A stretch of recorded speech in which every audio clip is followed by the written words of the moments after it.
The diseases of attitude. It's never that pleasant to talk about the negative, but we got to talk about it because life is part negative. These attitude diseases are like weeds that grow in the garden. It's a normal part of life. Here's a good phrase to note. Negative is normal. It's not successful, but it's normal. It's part of life. And here's the next key, in my opinion. You must learn to handle the negative. Don't ignore it. Handle it. Now, I know some people teach the other way. And listen to them, and listen to me, and then make up your own mind. Right? Don't be a follower. Be a student. But I say you got to handle the negative. You don't have to live in it. You don't have to dwell on it. But you do have to handle it, my opinion. I know some people teach, just turn your head real quick and say, there's no weeds, there's no weeds, there's no weeds. They'll take your garden. So you've got to handle the negative. Here's what part of it is. It's called the Great War Between Good and Evil. Mr. Reynolds and I are working on a new book this year called The Great War Between Good and Evil. And there is a war on. The minute you were born, you got involved in the war between good and evil, between darkness and light, between negative and positive, between evil and good, between tyranny and democracy, between weeds and human activity. I mean, the war is on. If democracy sleeps, guess who never sleeps? Tyranny. In the absence of light, guess what's automatic? Darkness. If good does not arouse itself and become active, guess what moves in? Evil. It's a war. A mental war, a physical war, a financial war, between enterprise and ease, between accomplishment and failure. It's a war. That's why there's an Old Testament phrase that gives the best advice for human activity when it says, 6 days labor, 1 day rest. Now, I'm sure we've taken that to mean, don't work all 7 days, take one off. Here's what it also means, only take one off.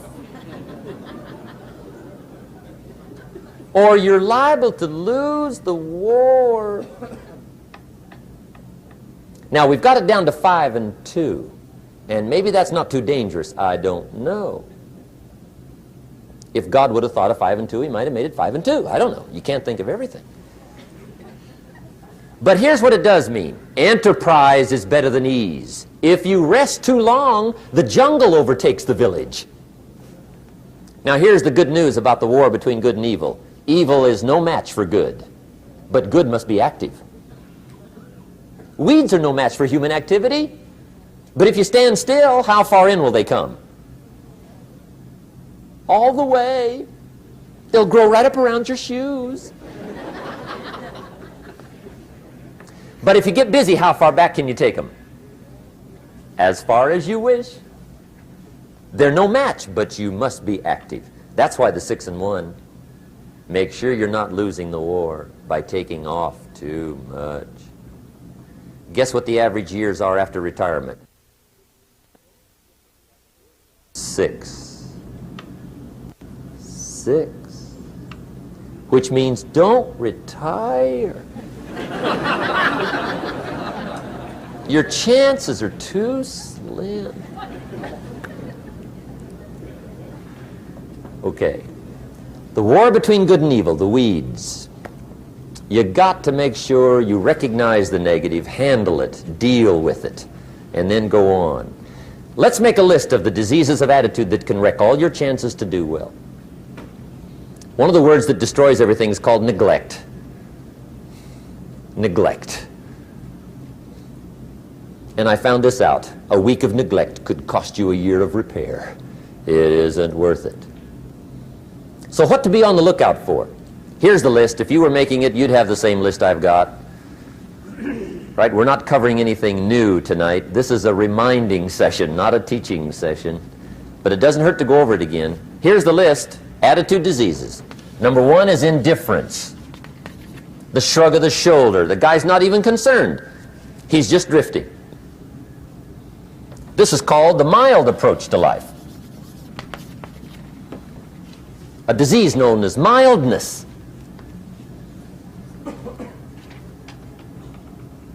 The guy says, well, I can't see getting all that worked up. Well, to be any kind of winner, you got to get worked up. There's one problem with drift. You cannot drift to the top of the mountain. And the good Lord said in the closing chapters of the Bible, here's the best way to live, one way or the other. That's best. Hot or what's next best? Cold is next best to hot.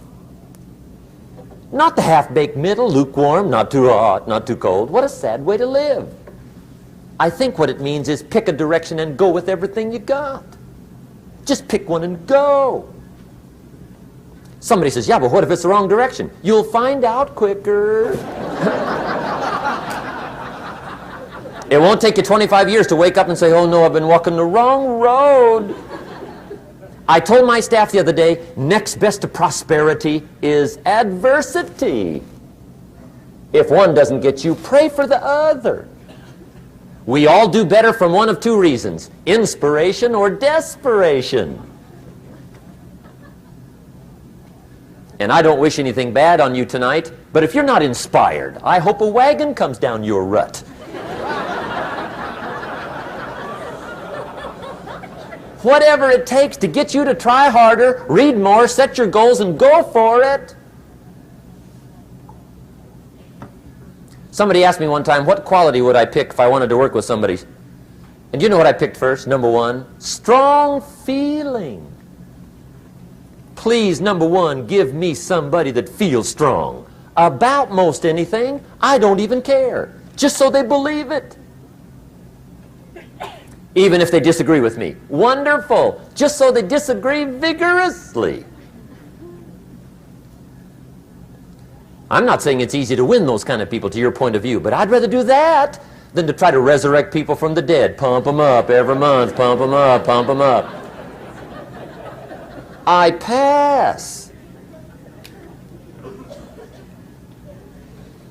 The good Lord needs a leader for the early Christians. Remember the early days of the Christians? Not like today. If you were to stand up in the early days and say, I'm a Christian, cut off your head, toss you and your wife in jail, let you rot. I mean, those were ugly days. Being a Christian back then was not called socially acceptable. They didn't have 125,000 in the Los Angeles Coliseum to hear Billy Graham on a Sunday afternoon. Not back in those days. Back in those days when the Christians got in the Coliseum, it was a different story, right? I mean, the word was, stay out of the Coliseum, especially on Sunday. Last Sunday was Lions 33, Christians nothing. See, those were mean, tough struggle days for the Christians. Now, when the days are mean and tough and struggling, you got to have some kind of leader. Do you know who the good Lord picked for the leader when the days were mean and ugly? Saul. From Tarsus. That's who he picked, Saul. I'll tell you what, I would have picked him. You would have picked him. Anybody would have picked Saul. Saul was one of those incredible guys. Once he got into something, look out. Everybody in the community knew what Saul was in. Because whatever he joined, he'd flip all the switches, open up all the dials, turn on all the faucets, and go like mad. He was known as All-Out Saul. I mean, he was something else. Now, at first, it wasn't working out well. Saul hated Christians, which makes a poor leader, right? I mean, that won't work. Saul got this bug somewhere about the Christians. He got to hating Christians. And he hated them so bad, every time somebody would say Christian, he'd fly into a rage. And I guess he decided one day, it was his mission in life to get rid of all the Christians. He was Saul anyhow, could do most anything he wanted to. So he got him these letters of authority to go around to the various communities and hunt down the Christians. They said, do whatever you want to with them, Saul. They're unpopular anyhow. Drag them in the streets, whip them, stone them, torture them, kill them. You mention the name Saul from Tarsus to the early Christians. I'll tell you what they would do. They would run, hide, lock the doors, leave town, dive underground. I've been in the catacombs of Rome where they hid. He was mean. I mean, terribly mean. But remember the story? One day Saul's making it for Damascus. Heard about some new Christians, flies into a rage, takes off for Damascus. And the story said he was angry. There's a little sentence in the story that says, on his way to Damascus, he was breathing out threatenings and slaughter, which meant he felt rather strong about the idea, right? That's strong. That's strong. But on this journey, right, according to the story, as Saul was making his way to Damascus, the good Lord looks down out of heaven and says, there's my man, Saul. He's got to be something else. And according to the story, this great light shines out of heaven, knocks him flat, right off his horse, grinds his face in the dirt, and blinds him for 3 days. The good Lord using recruiting tools we can't use, but when you're Lord, right? To make a long story short, Saul from Tarsus becomes converted to Christianity. He becomes Paul, the great leader, the apostle. And without a doubt, the good Lord got him a dandy. One he didn't have to pump up every month. In one of his later writings, he said, the things I once hated, I now love. The things I once loved, I now hate. See, that's strong. Here's the key to the good life. Learn to put everything you've got into everything you do. Whatever you are doing, pour it on. It will quickly open up into opportunity or quickly disclose to you that you ought to be doing something else. The delusion is, if I had a better job, I'd really pour it on. See, that's delusion. Wherever you are, pour it on. Don't give somebody half a job for a day's pay. Pour it on. See, that'll help change your life. Get rid of this disease. Here's the next attitude disease, indecision. Mental paralysis. The guy can't make up his mind and it becomes a disease.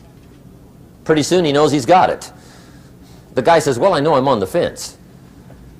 But he says, what if I get off on the wrong side? Listen, after a while it doesn't matter. Just get off. Any side will do. A life full of adventure is a life full of many decisions. The ones that turn out to be wrong give you better experience to make better decisions. So don't see how many decisions you can get out of, see how many you can get into. That's where the adventure is. So shake off this disease, indecision.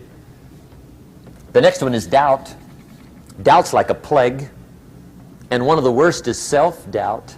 There are many, but that's one of the worst. The guy doubts himself. Doubts if it'll last that long for him. Doubts if he can do that well. Doubts if he can make that much. Doubts if he can accomplish all that.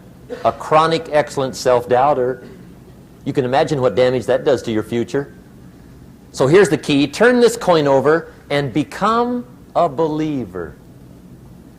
And there's many things to believe in. One of the majors is yourself. The understanding of self-worth is the beginning of progress. Now, if those three don't get you, this one will. Worry. That's a devastating disease. Worry. Worry causes health problems, social problems, personal problems, family problems. It's devastating. Worry long enough, it'll drop you to your knees. Could reduce you to begging. I know how bad this one is. I used to have it bad. I used to be known as a super worrier. Not a super warrior. No, super worrier. My family wished I'd have been a warrior. I got those years to make up for. But I'll tell you what. My advice to you is do what I finally did on worry. Give it up. Who needs it? I'm not saying it's easy. I'm saying it's worth it. It took me almost 1 year to kick the worry habit, and it was not an easy year. It was one of the toughest years I ever spent, but I finally got that monkey off my back. And I discovered you could live the most incredible life free of worry. Not free of challenge, not free of difficulty, free of worry. I learned how to do it, and you can. Here's the next attitude disease. Over-caution. Some people never will have much. They're too cautious. Now, you can also be too reckless, but you can also be too cautious. This is called the timid approach to life. And my caution was always the risk. Risk used to drive me right up the wall. I used to say, what if this happens? It's called the language of the poor. What if this happens? And on top of that, if this was to happen, look at the fix I'd be in. I better not try. I could always ace myself out. Then I'll tell you what changed my whole life when I finally discovered it's all risky. The minute you were born, it got risky. If you think trying is risky, wait till they hand you the bill for not trying. If you think investing is risky, wait till you get the tab for not investing. See, it's all risky. Getting married is risky. Having children is risky. Going into business is risky. Investing your money is risky. It's all risky. I'll tell you how risky life is. You're not going to get out alive. That's risky. The Englishman says, well, if that's the way it's going to work out, let's give it a go. Right, that's what it's for. Give it a go. Somebody says, yeah, but I'm looking for safety and security. Fine, then huddle in a corner. We'll cover you with a sheet, bring you 3 meals a day. And we'll protect you, feed you, look after you, care for you. We won't let anything happen to you, and you'll probably live to be 100. The guy said, well, yeah, I'd live to be 100. But what a way to live. Right. What a way to live, safe and secure. Don't ask for security. Ask for adventure. Better to live 30 years full of adventure than 100 years safe in the corner. And see, it's not important how long you live. What's important is how you live. Here's the next attitude disease, pessimism. Pessimism, the deadly disease of always looking on the bad side, the problem side, the difficult side, checking all the reasons why it can't be done. The poor pessimist leads an ugly life. He doesn't try to figure out what's right. He tries to figure out what's wrong. He doesn't look for virtue. He looks for faults. And when he finds them, he's delighted. How ugly. This is the poor guy who looks through the window, doesn't see the sunset. He sees the specks on the window.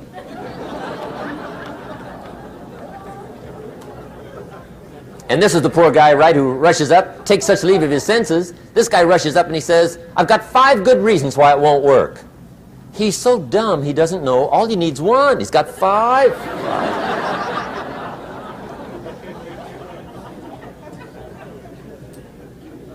To the pessimist, the glass is always half empty. To the optimist, the glass is half full. Why would the same measure affect people 2 different ways? Answer, it all depends on how you look at it. Our lives are mostly affected by the way we think things are, not the way they are. The way we think they are affects us most. There's a subject we don't have time to get into tonight called better thinking habits. One of the major things Shove taught me when I met him, he said, poor thinking habits keeps most people poor. Not poor working habits. Most people work hard, but they don't think hard. And Shove taught me that the mind is like a factory, a mental factory. And whatever you think about all day long pours ingredients into this mental factory. And that's what builds the economic, social, financial fabric of your life. He quoted me a Bible phrase that says, as you think, so you become. How awesome. When he talked about poor thinking habits, he had me. I used to start the day reading the morning newspaper. I mean, you can believe that or not. I'd get a cup of coffee and read the paper. I'd load up on wars and riots and murders and stabbings and killings and bank robberies and muggings and car wrecks and tragedies. I'd even read the back pages. I seem to like that stuff for some weird reason. I'd load up on all that, and then I'd start the day. You can imagine the kind of days I used to have. You walk around on your financial knees. They call you economic peewee. The guy says, I want to be a great leader. Wonderful. The first thing we do is follow him to his house. When we get there, we walk in and check his library, number one. Somebody says, well, why check his library? The reason is because what a man reads pours massive ingredients into his mental factory, and the fabric of his life is built from those ingredients. You would not believe what some people have got in their house to read. You would not believe. One of the best dressed up words I know for a lot of it is trash. Can you imagine dumping a barrel of trash into this mental factory every day and coming out with a rich, dynamic, positive life? It can't be done. You might as well try making a cake with cement. The kids back in Danbury, Connecticut, high school, they're asking me questions one day. I'm talking to the kids. Kids got good questions these days. One of them said to me, Mr. Rohn, how do you build the good life? I said, it's simple. It's not easy, but it's simple. Here's how you build anything. Select the right ingredients, keep out the wrong ingredients, and it starts with thought. Everything starts with thought. So you must be wise and careful what you think about, because that starts everything. You got to be wise and careful. I asked the kids, what would happen if somebody dropped sugar in my coffee? They said, well, you'd be okay. I said, what if somebody dropped strychnine in my coffee? They said, well, you'd be dead.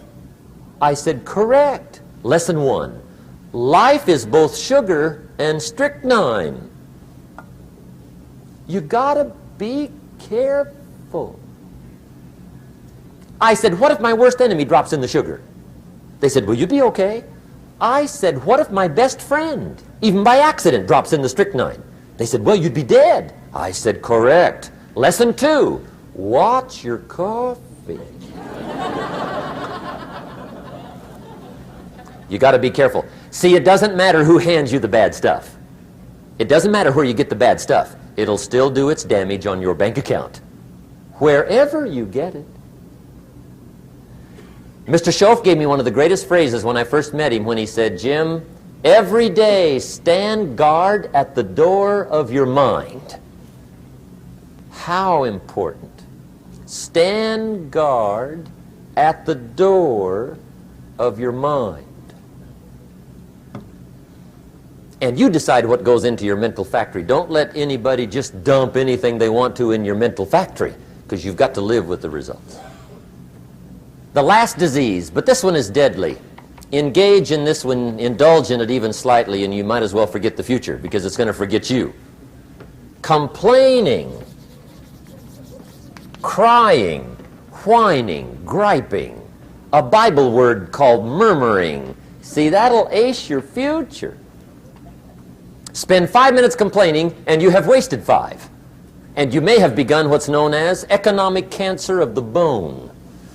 Surely they will soon haul you off into a financial desert and there let you choke on the dust of your own regret. I hope I said that well, so you won't forget. It's a deadly disease. If you don't think it's bad, ask the children of Israel of Old Testament fame. Typical of us all, their story just happened to get in the book. Story says, children of Israel were slaves. God performed a series of dazzling miracles and got them out. And now they're heading for the promised land. Remember the story? Heading for the promised land. Tragedy of the story, they never got there. Reason. From day one, they started to complain. They griped about the water. They griped about the weather. They whined and cried and griped about the food. They griped about the leadership. They whined and cried because it was too far, too cold, too hot, too difficult, too miserable. I mean, they whined and cried for years. Finally, God said, "I've had it, trip canceled." Or something like that. The story says they died in the desert, never got to the promised land. Which I think means two things. Indulge in this long enough, you get your future canceled. And I guess it also means even God himself can only take so much.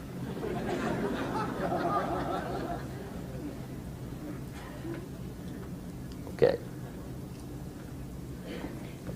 Just be on the lookout of the things that can destroy all the good you start. The war is on. And this evening, tomorrow, mentally, personally, socially, economically, you got to make sure you're winning the war. And this is part of it.